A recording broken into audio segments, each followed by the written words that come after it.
జ్ఞానం అనంతం, కరుణ అనంతం. ఆయన కేవలం కున్ అయిపో అని అంటాడు, అది అయిపోతుంది. లా ఇలాహ ఇల్లాహువా, ఆయన తప్ప వేరే దేవుడు లేడు. ఇది అన్ని అబద్ధాలను ఖండిస్తుంది. విగ్రహాలు, ధనం, కీర్తి, కోరికలు ఏవీ దైవం కావు. కేవలం అల్లాహ్ మాత్రమే ఆరాధన, ప్రేమ మరియు ప్రార్థనకు అర్హుడు. ఇది అర్థం చేసుకున్నవాడు ఎవరికీ భయపడడు. బాస్కు కాదు, శత్రువుకు కాదు, అంతా అల్లాహే ఇచ్చిందే. అసలైన శక్తి కేవలం అల్లాహ్ వద్దే ఉంది. అల్ హయ్, ఎల్లప్పుడూ జీవించి ఉండేవాడు. మనం నశ్వరలం, ఒకరోజు చనిపోతాం. ఆయన ఎప్పుడూ చనిపోడు. మనం ఏమీ కాకుండా ఉన్నాం, ఆయన ఉన్నాడు.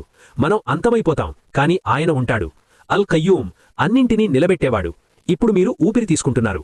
ఊపిరి ఎవరిస్తున్నారు? అల్లాహ్. గుండె కొట్టుకుంటోంది, ఎవరు కొట్టిస్తున్నారు? అల్లాహ్. భూమి తిరుగుతోంది, ఎవరు తిప్పుతున్నారు? అల్లాహ్.